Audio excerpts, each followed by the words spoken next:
Hola, soy Juan David Correa y bienvenidos otra vez a Conversaciones Pendientes. Sin duda alguna, una de las voces disidentes, resistentes, inteligentes, me salió una suerte de homofonía en esta frase. Durante los últimos 50 años en Colombia ha sido Clara López Obregón.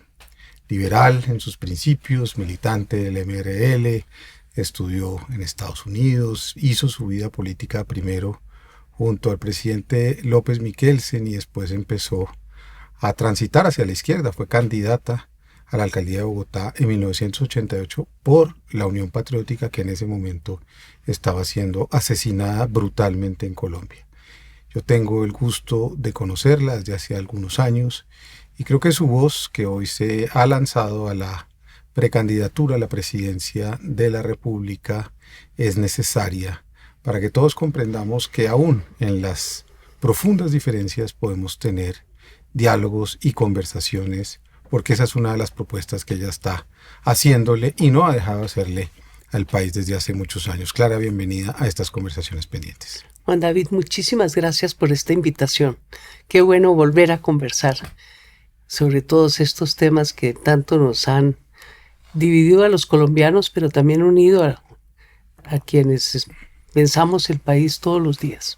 Y tú llevas pensándolo mucho tiempo y no pensándolo solo desde la opinión, sino desde el estudio. Has sido alguien que ha estudiado este país, que ha mirado su sistema político, que estudiaste economía además, entonces entiendes las estructuras que se están moviendo en este momento de cambios, que quizás comenzó hace muchas décadas con muchos asuntos, y me gustaría un poco remitirme a tu privilegiada memoria para que pudiéramos hacer un pequeño análisis sobre ese momento en el que tu vida política comenzó, un momento en donde la emergencia de un gobierno liberal después del Frente Nacional prometía unas reformas, y es un gobierno que también tuvo muchísimas tensiones. La gente cree que todo empezó hoy y resulta que llevamos muchas décadas discutiendo y confrontando unos asuntos nacionales que creo que necesitan del entendimiento, de la memoria y de la síntesis de personas como tú.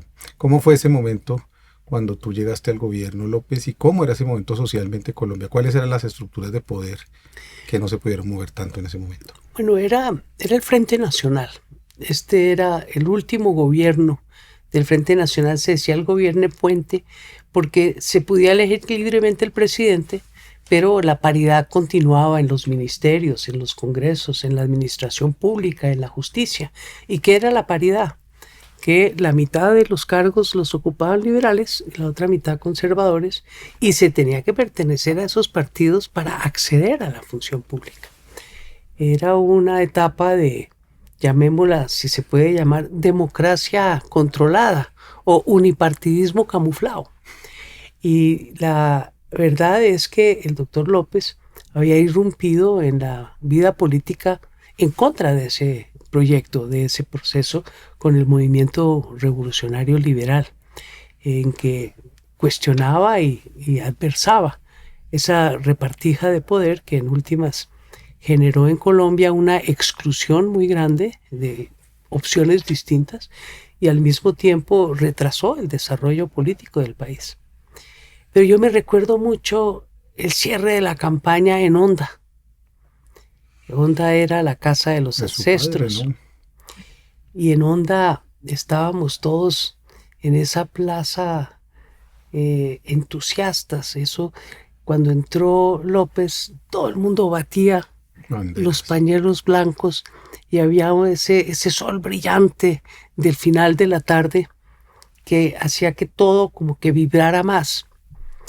Y en ese momento yo lo sentí en mi interior, cómo somos de ilusos, tanto los que están en la plaza como los de la tarima, de tener semejante fe y esperanza en que un solo hombre va a poder culminar la labor inconclusa de la revolución en marcha de Alfonso López Pumarejo.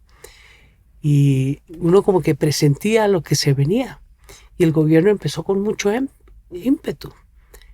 Pero tú fuiste nombrada secretaria. Yo fui nombrada yo era asesora de la campaña y fui nombrada secretaria económica de la Presidencia de la República.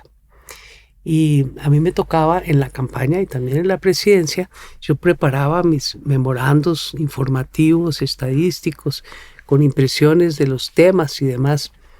Y en la Secretaría Económica, pues eran los ojos y los oídos del presidente en las juntas que él no asistía, que eran la Junta Monetaria, las reuniones en los distintos ministerios. Pero lo que a mí me impresionó de esa época fue cómo despacio, sí, se va copando la dificultad de concertar cambios. López sacó adelante una reforma tributaria verdaderamente progresiva. Yo diría que uno las pone y las compara con el de Petro. El gobierno de Petro lo que ha tratado es de recuperar todo lo que se ha desbaratado y recupera mucho de lo que estaba en esa reforma tributaria que colocaba la carga sobre la gente que tenía capacidad contributiva, eliminaba exenciones y desde luego no afectaba de manera tan fuerte a los sectores de clase media, que son los que han pagado impuestos, y el IVA, que en esa época no era el IVA, sino el impuesto sobre las ventas, en una emergencia económica dramática, porque fue la época de la crisis de los petrodólares y del aumento del precio del petróleo y demás. Estados Unidos en esa época derogó la ley PL 480, que era la que subsidiaba las importaciones de trigo en Colombia. Entonces, de sopetón, además, se subió el precio del pan. Entonces hubo una reacción muy grande. Y lo que yo he visto suceder una y otra vez, que cuando se viene el cambio, todo el mundo se pone de acuerdo en acusar al presidente, a su gobierno, a su familia de corrupción. Entonces es el grito. Y no es que no haya corrupción, sino que es una manera en que a mí me sorprendió que desde los sindicatos hasta doña Berta y el partido conservador, el ala de derecha del Partido Conservador, era bipartidismo entonces, cómo se abalanzaron en contra del gobierno, la ANDI, los gremios, en fin. Uno ve muchos paralelos. Pero lo que quería más decir es cómo hemos tenido puntos de esperanza, gobierno tras gobierno. Ha habido avances, uno no puede negar, no puede taparse los ojos. Pero la verdad es que cuando llegó Petro, yo sentí lo mismo, que sentí esa tarde en onda, esa premonición, esa preocupación de que esto no lo puede hacer un partido solo, esto no lo puede hacer un sector solo. Nosotros no tenemos toda la verdad, nosotros no tenemos toda la razón. Y lo que de verdad uno llega a la conclusión es que a pesar de los esfuerzos, los discursos, los planteamientos, las promesas, pues no hemos logrado la paz. Después de que estábamos convencidos en el presidente Santos que íbamos a lograr la paz, no logramos la paz, no hemos logrado la justicia social a pesar tan importantes reformas que ha impulsado el presidente Gustavo Petro. No hemos encontrado una economía incluyente que de verdad atienda a todos los sectores. Seguimos siendo el país más desigual sobre la tierra. Entonces... Y eso no nos conmueve lo suficiente, ¿verdad? Seguimos diciendo que somos el primero o el segundo país más desigual de la tierra y es como si no fuera nada. Yo no quiero que perder esa imagen tan bella de Honda y la plaza rebosante, además que ciudad tan preciosa que es Honda y tan duro que le ha tocado después de que pasó lo de Armero, cómo se deprimió todo el norte del Tolima. Pero la pregunta tiene que ver con que ese gobierno sufre ese asedio, por supuesto, asedio familiar, digamos, a ti te convierten en una caricatura. Eso hay que volverlo a recordar. La sobrinita pálida. La sobrina pálida que decía Osuna, ¿no? Era Klim. Era Klim. Entonces también había peleas familiares, que es algo muy interesante en las élites. Había peleas familiares que se cobraban políticamente, pero no es el terreno al que quiero entrar. Quiero es activar tu memoria porque fuiste testigo de excepción de dos cosas que creo que tenemos que empezarnos a preguntar. Una de ellas, el paro de 1977. ¿Qué significó ese paro y cuál fue la lectura que ustedes hicieron ya en la fase final del gobierno en que se produjera un estallido social de esas magnitudes? Fíjate, ese paro fue una alianza improbable Recuérdese que Tulio Cuevas, que era presidente de la UTC, era senador o era de todas maneras dirigente político del Partido Conservador, del ala de doña Berta Ospina, que desde el tábano de la República había montado una oposición férrea y un ataque despiadado al gobierno y a la persona del presidente. A mí me sorprendió cómo se unieron todas las centrales obreras. Claro, había un problema muy serio de inflación, pero precisamente cuando se da el paro, ya habíamos llegado al punto de inflexión. Y en un momento de esos, aumentar 100% los salarios es echarle combustible a la inflación, no es arreglar el problema. Y de hecho, un año después, la inflación estaba en el 5%. Entonces, la realidad es que se dio una confluencia muy, muy grande de sectores improbables, todos en contra del gobierno, y fue un paro muy cruento, ¿sí? De lado y lado. Hubo mucha represión de parte del Estado y hubo también bala de parte de los manifestantes. Yo cuando regresaba del Consejo de Ministros como a las 3 de la mañana pasando enfrente de la Javeriana, nos hicieron disparos de fusil. Ahí quedaron en el carro. Entonces, sí fue un shock. Y yo todavía recuerdo al presidente López la indignación que sentía, tan grande. Decía, pero si es que yo reconocía a la Central Comunista, yo abrí las relaciones con Cuba, yo estoy en la disposición de hacer los diálogos tripartitas. ¿Por qué? ¿Qué es lo que está pasando? Y él mostraba en la televisión unos clavos. Carlos Romero, mi posterior esposo, me decía que se llamaban Miguelitos, porque era de una caricatura en que siempre el pájaro caía parado. Entonces resulta que eran unos clavos, unos clavos grandes. Unos clavos inmensos que caían parados y eran de un metal duro. Eso no había rueda que aguantara, no había llanta que resistiera. Entonces decía, pues esto es un paro de las tachuelas, no es un paro que la gente no esté yendo a trabajar. Entonces fue una época muy, muy dura y eso sí me parece que confirmó algo que ha pasado antes en el gobierno, que fue el asesinato del M-19 de José Raquel Mercado. Yo creo que López se sintió traicionado, porque pues bien, él no era comunista, él no era socialista, pero estaba haciendo un gobierno de apertura. Un año antes, ¿no? 76. Sí. Él estaba haciendo un gobierno de apertura democrática y estaba sacando adelante reformas. Fíjense que los convenios de la OIT sobre derecho colectivo, derecho laboral, son aprobados en el gobierno de López Miquels en el año 1975 y todavía no se han implementado en su totalidad. Imagínate. Cuando fui ministra en el gobierno del presidente Santos, planteé mucho el de la negociación por rama de industria, que es la manera de hacer conversación tripartita seria entre los empresarios, los trabajadores, por sectores de economía con mediación del gobierno, como sucede en todos los países civilizados de Europa.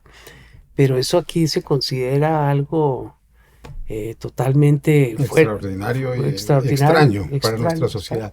Y el otro fenómeno que tú atestiguas, que evidentemente no se puede situar solo en un acontecimiento, este mismo acontecimiento del paro, yo creo que también hace parte de un momento de culminación de un ciclo histórico del Frente Nacional, es decir, hay una expresión ya de hartazgo de un ciclo, digamos, político, y la idea de que eso se podía transformar. Lo que pasa es que fue a un abismo grande con el presidente Turbay.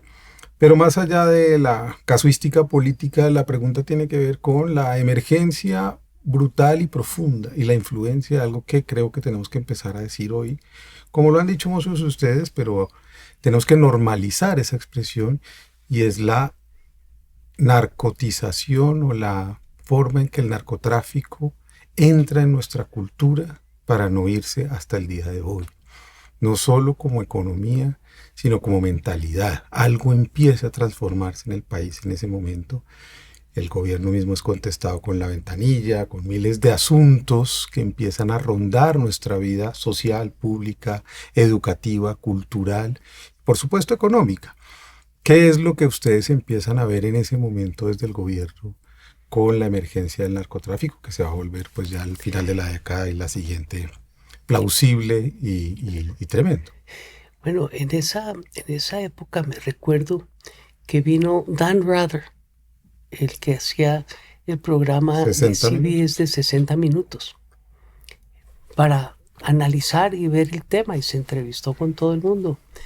Y a mí me correspondió traducir unos documentos de la DEA sobre cómo eso estaba arrancando, porque veníamos era de la marihuana, Bonanza de la marimbera. bonanza marimbera de la costa de esos años 70.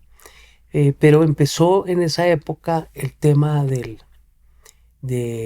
tráfico, porque en esa época aquí no se cultivaba la coca en gran escala, pero empezó a hablarse de la cocaína, e incluso el gobierno de Estados Unidos estaba tratando de señalar a algunos candidatos presidenciales de estar vinculados al tráfico de drogas, mucho con un afán de interferencia electoral. Eso fue una etapa compleja, porque cómo saber qué era lo que estaba pasando. Pero yo coloco la narcotización del país más por la etapa En los 80s ya. de los 80s, de cómo Galán hizo la gran alerta y cómo terminaron. Guillermo Cano y ellos antes. Sí. Pero en todo caso la pregunta tiene que ver con la idea de que esa conversación ya estaba ocurriendo en los 70s. Estaba ocurriendo. Incluso hubo un consejo de ministros en esa época. El ministro de Justicia era Samuel Hoyos Arango. Uh-huh. Samuel Hoyos Arango planteó la discusión de la legalización de la marihuana, porque se sentía el peso muy fuerte de la corrupción que empezaba. E incluso el presidente López, con el contrabando de café, porque esa fue la época también de la bonanza cafetera, decía que esto era muy complicado, porque ya los sobornos estaban llegando a cañonazos de $1 millón.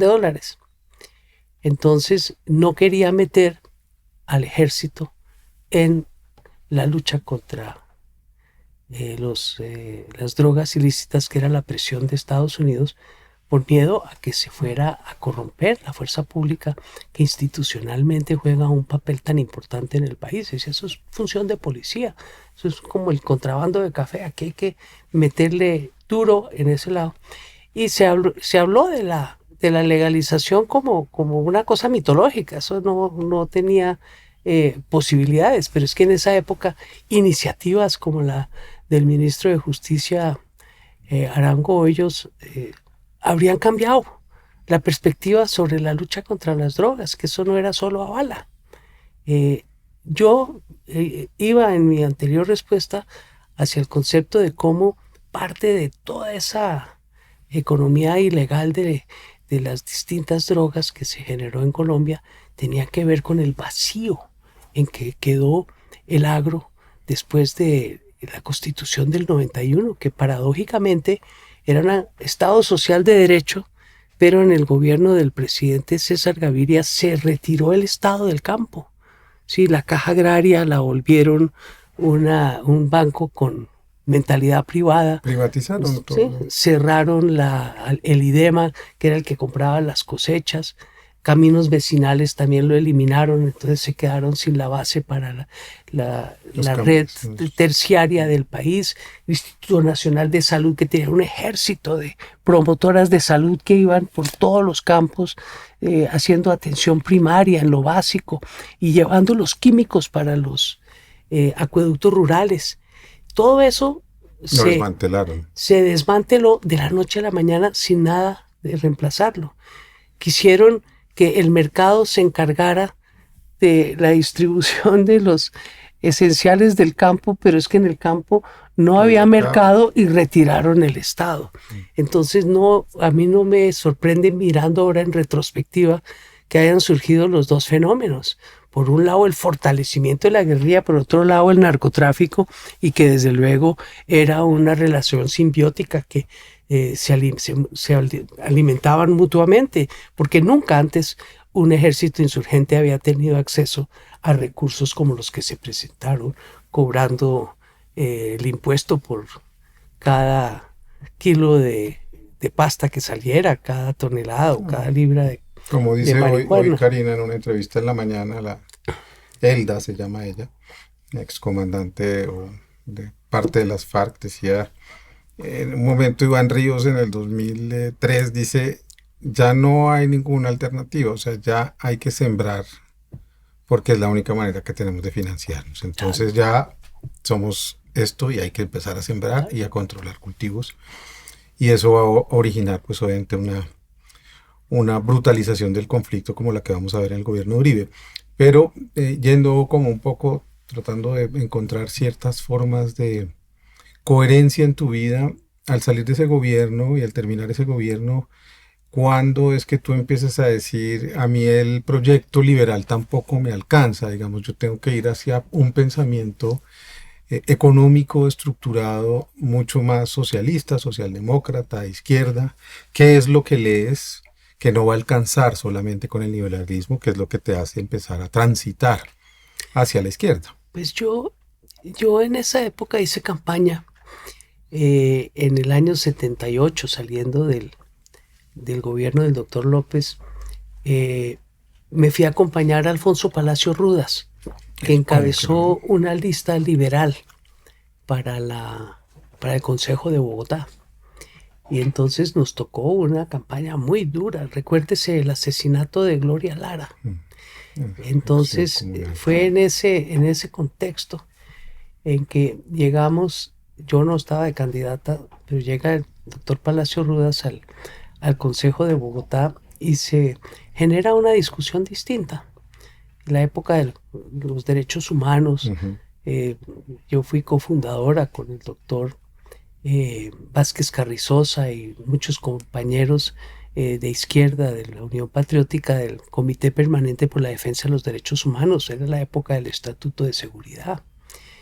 Incluso a mí el presidente Turbay me ofreció ser ministra plenipotenciaria en Washington, y yo dije que yo no podía aceptar porque no podía estar de acuerdo con el Estatuto de Seguridad.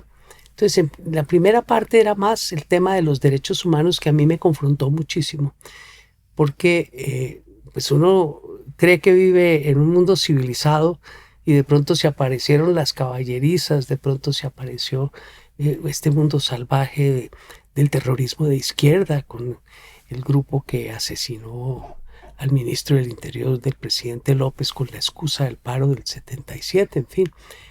Pero el doctor Palacio me hizo elegir Contralora de Bogotá. Entonces ahí empezó mi afición y mi interés y mi educación en finanzas públicas. En lo público. Y el doctor Palacio Rudas era el mejor profesor del mundo. Yo no sé si alguna vez usted ha oído hablar de su biblioteca. Sí, por supuesto. Era una fábula. Y él era un profesor en cada conversa, en cada tinto, en cada café. Y él tenía un grupito de estudios con Yesid Castaño, un compañero Mujica que estaba en Planeación Nacional. Entonces ahí empezamos a hablar de la necesidad del modelo propio, de mucho en el direccionamiento de Agudelo Villa, de la Sociedad Económica de Amigos del País, cómo Colombia tenía que desarrollarse propiamente internamente, pero en función de una integración más amplia, que era el Grupo Andino, que era un instrumento extraordinario que nunca ha debido dejarse desvertebrar. Claro. Era el arancel externo común con política industrial para industrializar la región, aprovechando economías de escala, no compitiendo para que nadie pudiera avanzar en productividad y en valor agregado y demás. Entonces, también un grupo que pudiera tener legislación supranacional para establecer. En esos grupos subregionales había subyacente la vieja idea de Bolívar, pero que también la habían planteado en el sur del continente Perón y demás de la gran confederación de países latinoamericanos. Entonces eran los grupos subregionales como un primer paso hacia una integración continental que finalmente nunca se dio y que tanta falta nos está haciendo. Entonces ahí empecé mucho el trabajo del modelo propio y yo nunca abandoné la Sociedad Económica de Amigos del País. Aún después de haber sido la candidata de la UP en el año 88, yo participé activamente en los grupos de estudios de la Constituyente Liberal. Y el programa de esa Constituyente Liberal, si usted mira entre la lista de los participantes, ahí estoy yo al lado de pues todos los colegas de la época. Ahí estaba Guillermo Perry, estaba un grupo muy grande de economistas, de sociólogos, de historiadores, porque era un grupo muy interdisciplinario liderado por Agudelo Villa. Y ese puño de Galán, ¿sí? A mí me estimuló. Cuando yo fui contralora, el presidente López se lanzó a la reelección y perdió la opción porque el doctor Luis Carlos Galán le hizo una disidencia de 700,000 votos que impidió que él saliera elegido y salió Belisario Betancur. Y aún en esas circunstancias familiares, porque pues usted se imaginará, yo no solamente soy sobrina del doctor López, soy su ahijada. Dije, pero uno qué hace quedándose con ese viejo partido liberal que no avanza, que las ideas no fluyen, que se estaba de verdad interiorizando anquilosando en viejos discursos y en pocas ejecutorias. Entonces, especialmente lo del Estatuto de Seguridad. Entonces yo dije, no, yo me tengo que meter en ese nuevo movimiento y me metí en el nuevo liberalismo. El nuevo liberalismo irrumpió en Bogotá de manera fuerte y yo fui concejala del nuevo liberalismo con Luis Carlos Galán. Pero cuando Luis Carlos Galán se metió al Partido Liberal, yo dije, pero no puede ser. Pues yo me salí del Partido Liberal, no me puedo dejar reendosar al Partido Liberal. Entonces yo no reingresé al Partido Liberal, yo me quedé afuera, como siempre pasa, esos movimientos independientes que no encuentran casa donde descansar, hasta que salió la Unión Patriótica. Y a mí me pareció muy interesante la propuesta de la Unión Patriótica. Yo acompañé a Jaime Pardo Leal en una libertad que nos dio Galán en las elecciones, creo que eran del año 86. Para Barco, claro. Para Barco. Entonces decían que libertad, pero a mí un día me llamaron y me dijeron, no, pues que la libertad es para votar por Barco. Le dije, no, pues eso sí. No, que él renuncia y dice, me uno a Barco y los dejo a ustedes en libertad. Sí. Pero escuchándote pienso, y aquí en estas entrevistas hay pocas preguntas personales, porque me interesan más las ideas, pero yo sí creo que esto que voy a preguntar personal tiene que ver con lo político. Una cosa es estar en el liberalismo, en la rebeldía, en el nuevo liberalismo, porque en todo caso había una especie de pacto de clase. Otra cosa es inscribirse a la Unión Patriótica, y yo creo que ahí hay una lección que tú le has enseñado al país desde hace 30 años y yo no la quiero pasar por alto, y es que hay una decisión que tiene un precio personal. Uy. Y a mí me gustaría que tú hables de ese momento en donde tú ya dices y te inscribes. Yo ahora voy a trabajar con la Unión Patriótica, que no es lo mismo con el nuevo liberalismo. Es decir, es un partido que donde estaban los maestros, los sindicatos, pero también estaban las FARC, pero también estaban... Entonces eran muchos sectores que ya eso era considerado la izquierda, digamos, partidista, y eso seguramente no, ya lo sé porque nos conocemos y hemos trabajado, pero eso va a significar para ti una cosa compleja que has encarnado con mucha altura, con mucha dignidad y con mucha sofisticación también, diría yo. Bueno, ¿qué sucedió? Que cuando se va Galán, al liberalismo y queda uno suelto. Obviamente el espacio que quedaba era el espacio de la izquierda. Y yo, estando todavía en el nuevo liberalismo, estaba jugando políticamente por la candidatura a la alcaldía. Y era la primera vez, ¿no? Que sí, iba a haber alcaldes. iba a la primera elección popular de alcaldes, y el que tenía derecho en el nuevo liberalismo era Patricio Samper. Yo estaba emulando con él. Y el doctor Galán se puso de acuerdo en un candidato liberal y desecharon a Patricio Samper. Y yo dije, no, si el candidato es Patricio Samper, el del nuevo liberalismo, pues a mí por lealtad y por todo me corresponde votar por él. Pero en ese momento se armó la coalición entre Samper, Julio César Sánchez y Galán, Sagasta. Y ellos escogieron a nuestro amigo Carlos Osa Escobar. Y Carlos Sosa, además, gran amigo. Pero entonces yo dije, no, yo no le jalo. Y como yo andaba por ahí de candidata independiente, ¿no? A mí me abordó la gente de la Unión Patriótica. Me dijeron, pues nosotros sí la apoyamos. Y, interesante. Entonces empezamos a organizar como una gran coalición. Y terminó siendo una coalición muy, muy linda, muy grande. Más por quienes participaron en ella que por los votos que sacamos, que no fueron tantos.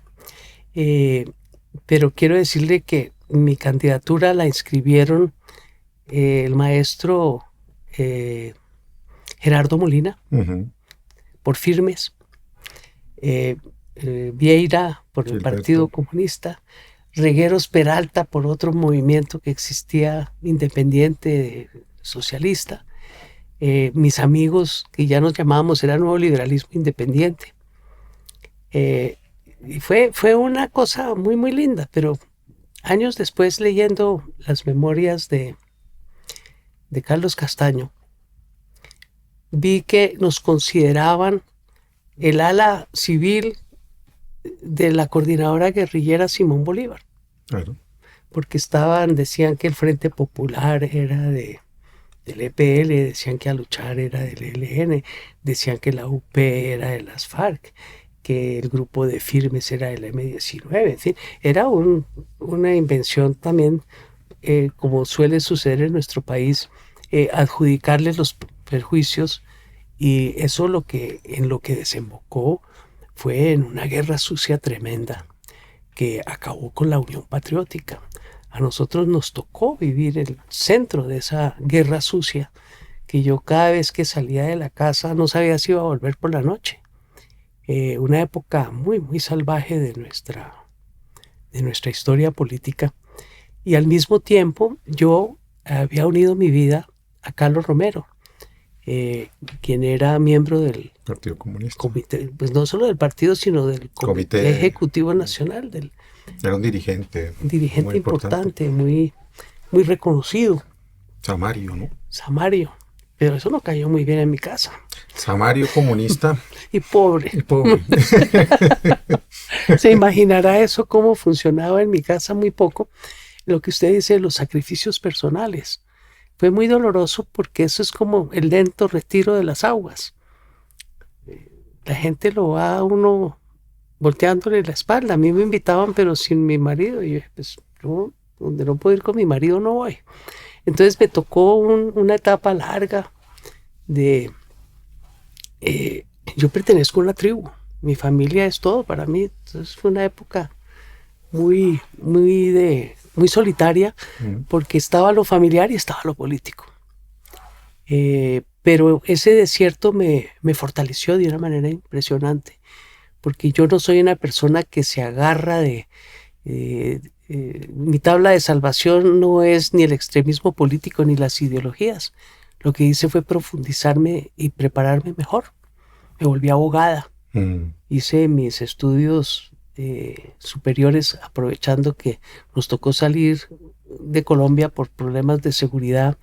Hice curso doctoral en Salamanca de finanzas públicas. Entonces me cualifiqué. Te cultivaste. Me cultivaste. Para ese nuevo paisaje que ibas a habitar de en adelante. Y sorprendentemente, cuando regresamos de 4 o 5 años fuera del país, como que se me abrió el horizonte.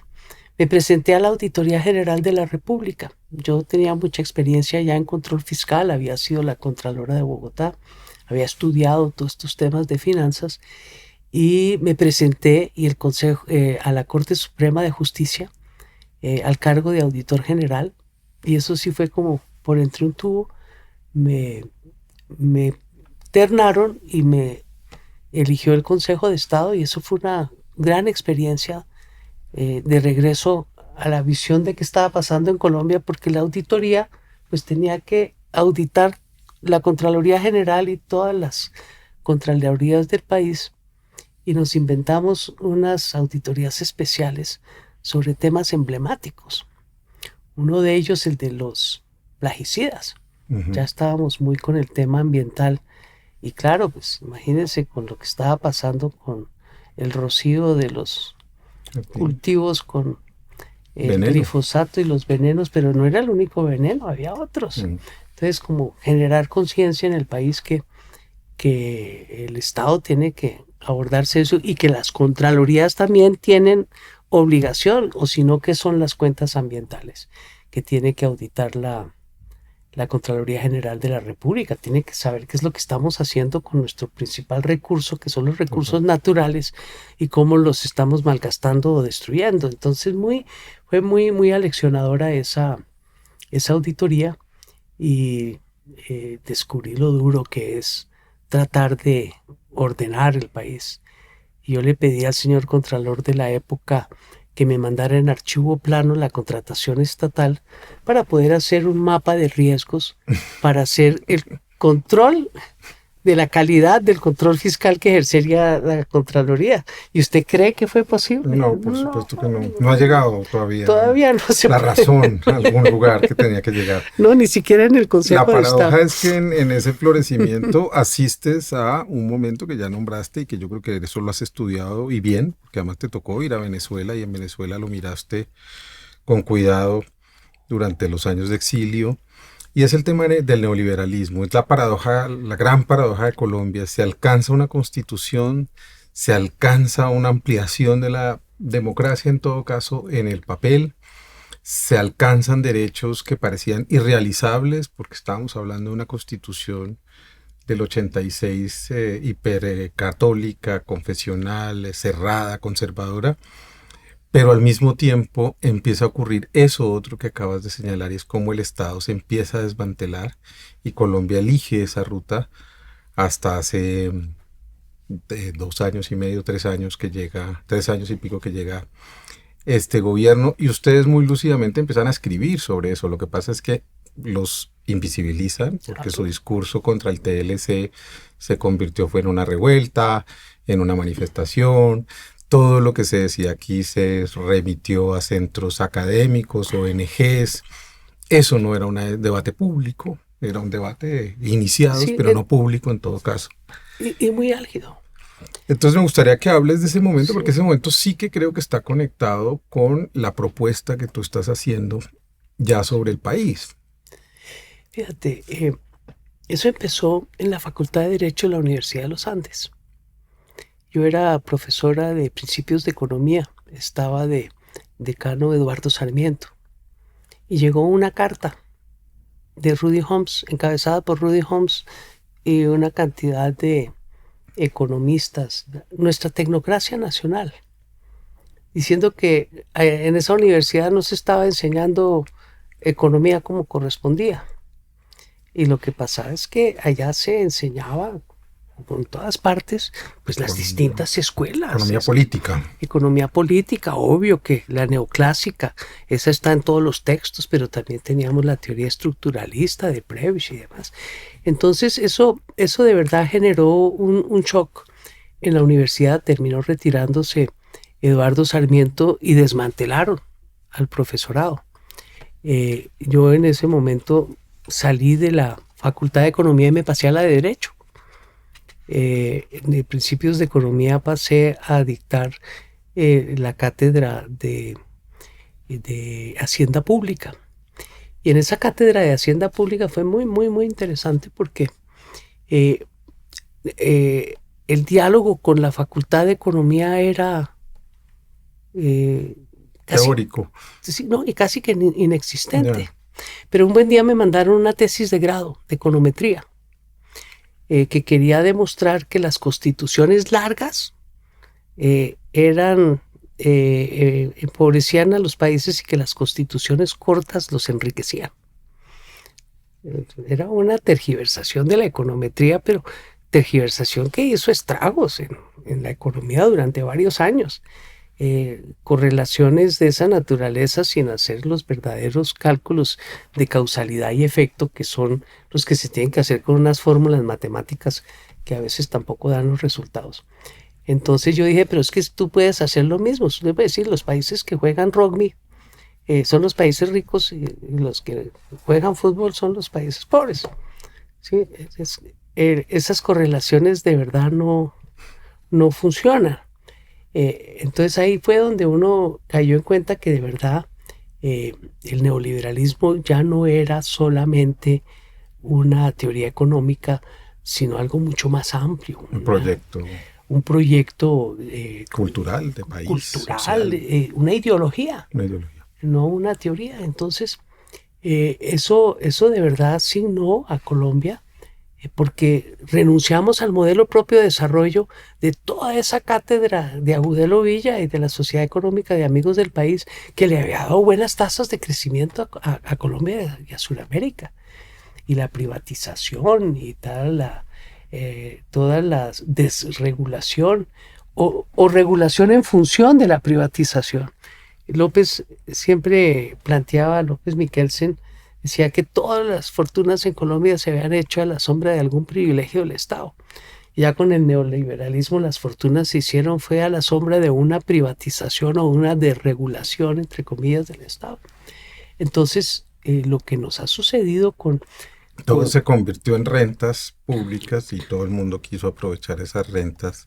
Claro. Y yo creo, obviamente no es ni más faltaba un análisis complejo, sino una opinión, que ese neoliberalismo también entraña un proyecto de violencia muy profundo contra el país, contra la gente, porque ese modelo lo que crea es una exacerbación de la velocidad, de la desregulación, de la desindustrialización, de la desarticulación de la organización social, de la estigmatización de los sindicatos, en fin, es un momento muy complejo que tiene que ver con 20 años de guerra mal contados, hasta que el ciclo empieza a bajar gracias a la decisión de hacer, contra todo pronóstico, creo, de parte de todos, que Santos gane y anuncie que va a ser un proceso, que yo creo que es un proceso que ha abierto muchas cosas para este país. Yo creo que hay que reconocer ese esfuerzo con todas las complejidades, dificultades que tuvo. Pero mi pregunta entonces tiene que ver en ese desmantelamiento que ocurre. La pregunta es la pregunta por la paz, por la convivencia, por eso que teníamos que, digamos, resguardar, que tú también te la llevas haciendo desde entonces. Es como si la hubiéramos dejado también a un lado. O sea, ya no solo el Estado, sino también nuestras propias formas de conversación y de tramitar. Incluso dentro de sectores que no estaban armados, dentro de sectores que eran sociedad civil, política, económica, y todo el mundo empieza a armar una especie de trinchera. ¿Qué opinas de esa forma que se instaló en esos gobiernos, sobre todo en el de Uribe, por supuesto? Fíjate, y se protocoliza con ser el país que votó contra la paz. Que el plebiscito perdió por muchos motivos, pero entre ellos por la exacerbación del fake news, de la utilización estridente de las medias verdades, de las falsedades a través de la deliberación pública, y convencieron a un país que la paz era un problema de ideología de género, que era un problema que a los jóvenes les iban a cambiar el sexo, en fin, una cosa verdaderamente escandalosa que inauguró en la política la legitimidad de atacar al contrario con todas las armas, fueran verdaderas o falsas. Y hoy en día distinguir la verdad de la falsedad se ha convertido en algo muy complejo, al extremo de que, por ejemplo, el juicio del expresidente Álvaro Uribe Vélez, ya por ser un expresidente, es un juicio político.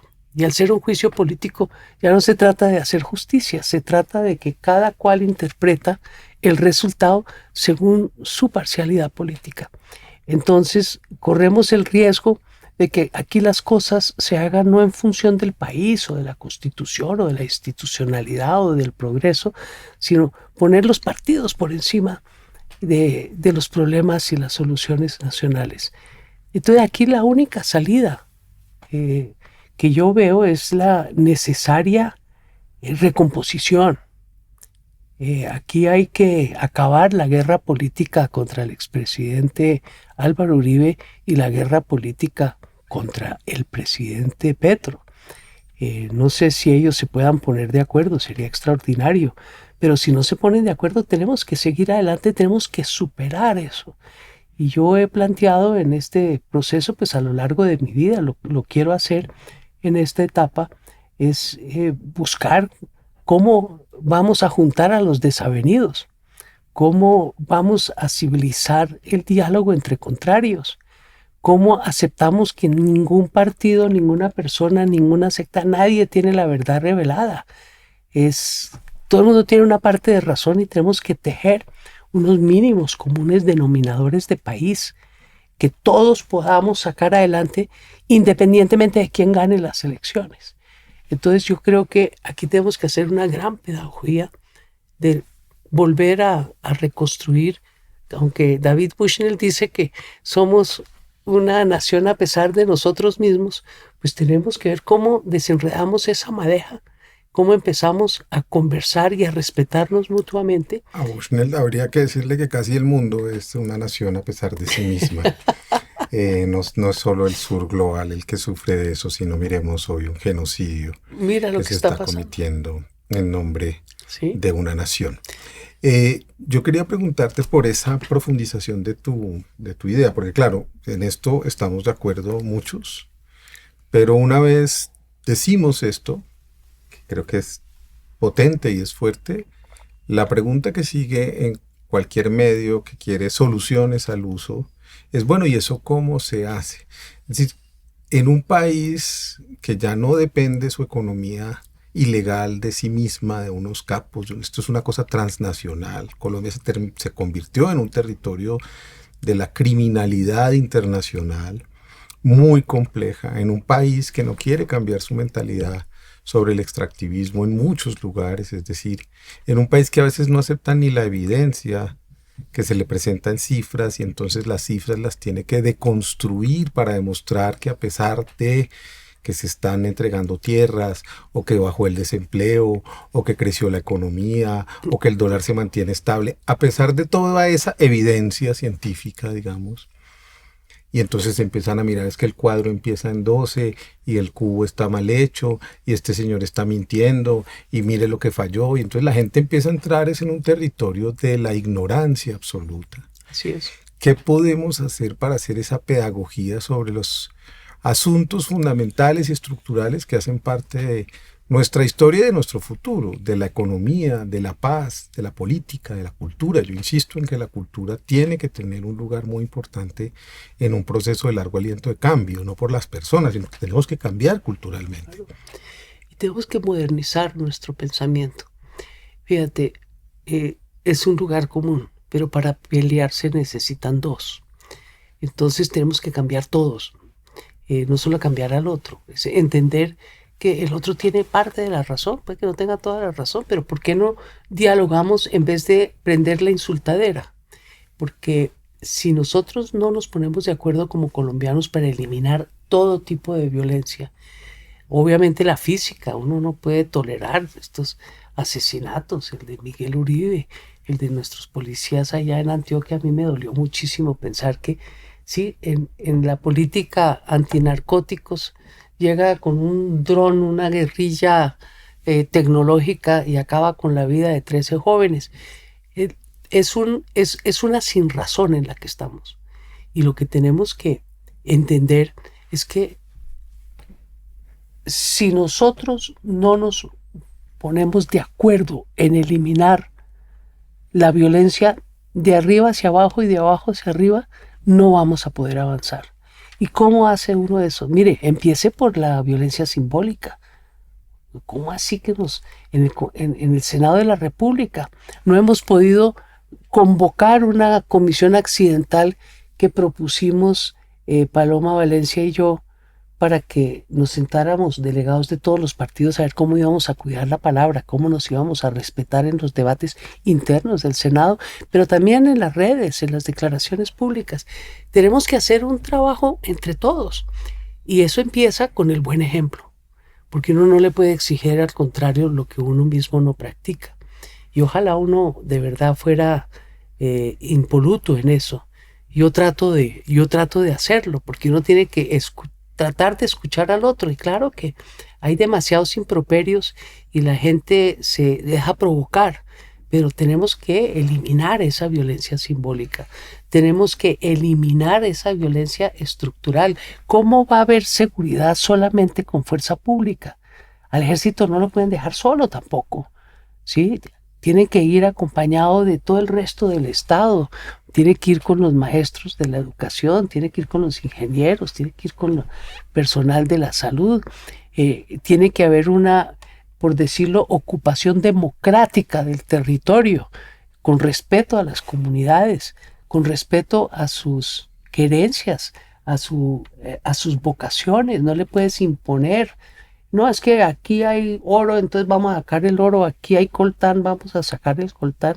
No, hay que hacer todo hay que hacerlo conversado, inclusive en nuestras relaciones que deben permanecer buenas con los Estados Unidos. Todo lo tenemos que conversar y no pretender que uno tiene toda la verdad y no pretender que las cosas se tienen que hacer ya, aquí y ahora, ¿no? Esa es una de las preguntas más difíciles para quienes estamos inscritos o hablamos en todo caso desde la izquierda y es, bueno, pero el presidente no ha hecho eso. El presidente tuitea, estoy poniéndome en el lugar de la crítica de la que le hacen a uno. Ayer mismo en Twitter tuve una discusión con alguien. Obviamente son comparaciones que yo podría, digamos, desmenuzar mucho más fácilmente porque pues no puedo comparar el asesinato de Miguel Uribe a que el presidente diga que hay una senadora defendiendo una empresa cuyo capital tiene que ver con el genocidio de Gaza, que es verdad.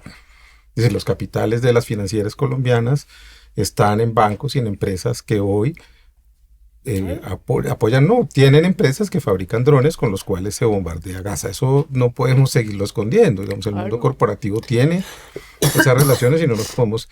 Entonces yo entiendo la provocación del presidente, pero también creo que nos hace falta hablar a nosotros sobre esa provocación, porque al omitirla también es como si nos diera miedo activar el pensamiento crítico. Uno no puede guardar silencio. Uh-huh. El tema no está en el contenido, el tema está en la forma. Yo siempre he sostenido que al presidente lo atacan es por sus contenidos, a pesar de que tiene una forma, en mi criterio, demasiado agresiva de comunicación. Pero hay que empezar a bajarle el tono, hay que bajarle el volumen, pero no hay que dejar de hacer las cosas. Yo, por ejemplo, he visto con mucha admiración la flotilla humanitaria que está en camino a Gaza. Y yo contribuí en la medida de mis posibilidades. Yo creo que hacer actos simbólicos como hicimos en el Senado de la República, que condecoramos a Francesca Albanese después de que había sido sancionada por sus muy importantes denuncias sobre la hambruna que se está generando. Las corporaciones que están...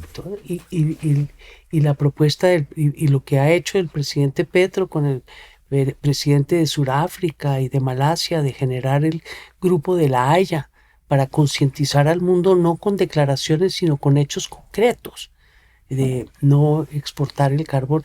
Hay que hacer esas cosas, pero ¿quién dijo que no se puede conversar sobre ellas con las empresas que tienen que dejar de exportar el carbón? ¿Quién dijo que no se puede conversar civilizadamente? Lo vi en la Plaza de Bolívar el sábado. Había un meeting organizado con banderas de Israel. Yo estaba llevando a un amigo hindú que vino de visita a que conociera la parte vieja de la ciudad, y vimos cómo llegaron los militantes pro-palestinos también con sus banderas, pero allá no se agarraron a puños, ¿sí? Entonces, son esas las cosas que tenemos que promover. Uno no puede renunciar a entender que aquí tenemos que vivir todos. No solo nosotros, no solo ellos, aunque hay sectores de lado y lado que piensan que eso es posible, ¿no? Es como a Israel, ¿cómo le vamos a hacer entender que el mundo entero se comprometió con el Estado palestino? Y ahora ellos no quieren Estado palestino, quieren todo para ellos. Hay que insistir, y el mundo tiene que presionar primero la parte humanitaria del cese al fuego y el cese de la hambruna, pero también tiene que transitar hacia el Estado palestino. Pero eso no se puede hacer a bala.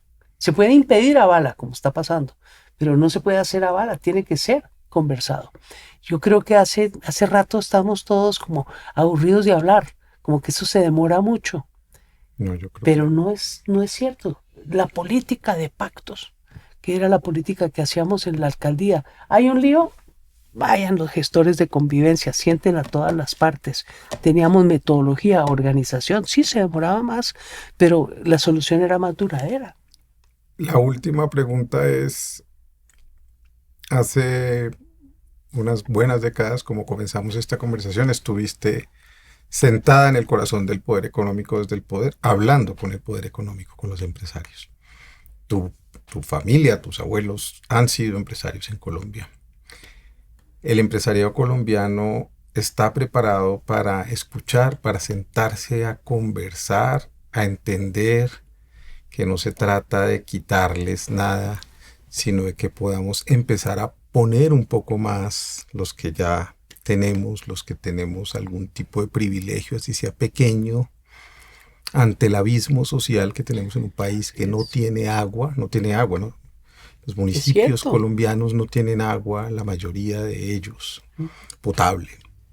Solo 80 municipios pueden tomar agua potable hoy en Colombia. Y ahora nos cambiaron el estándar, ¿no? Ya no es agua potable, sino agua apta para el consumo, que creo que es otra cosa. Agua apta para el consumo. Entonces, ¿qué piensas tú de esa suerte de parábola con la que te propongo que terminemos nuestra conversación? Por ahora, por lo menos, porque seguiremos conversando. Eso es como con todo. Seguramente hay unos que no, pero yo sí veo en el grueso del empresariado, incluyendo los grandes grupos, un deseo de sacar adelante a Colombia. Y si algo ha hecho Petro es hacer caer en cuenta al país de ese abismo social tan grande que se ha ido ensanchando desde comienzos de este siglo, y que eso no es propicio ni para el desarrollo económico, ni para la paz política, ni para el desarrollo social del país. Entonces, es una verdad que confronta a la gente todos los días. Pero sí tenemos que establecer los mecanismos de concertación y de conversa, porque no nos hablamos. Yo he ido a las asambleas de los gremios, no quiero mencionar a uno u otro, pero eso no es una conversación. Eso es como ir uno a un ring, ¿sí? Y se mide por los aplausos y por los silencios que los representantes gremiales, ¿sí?, tienen una posición política tomada, independientemente de lo que diga el que está en la tarima. Entonces he visto cómo... A mí me pasó en una, ¿sí? Una reunión de abogados laboralistas organizada por la ANDI, que me permitía hacer un chiste flojo. Pedí permiso y me lo dieron. Dije, es que el aplauso que le acaban de hacer a Paloma Valencia a mí me llena de entusiasmo, porque yo sí respeto y quiero mucho a Paloma, y sé que es una mujer a carta cabal e intelectualmente seria. Pero pues es que ahí hay un sesgo en el auditorio, porque aquí son los abogados patronalistas. Si estuviéramos en el escenario de los abogados laboralistas, sería al contrario, el aplauso sería para mí y el silencio para Paloma. Entonces yo les pido que por lo menos nos aplaudamos igual. Eso ¿sí? no ese de ninguna manera es un chiste flojo, creo que es una maravillosa imagen Sí.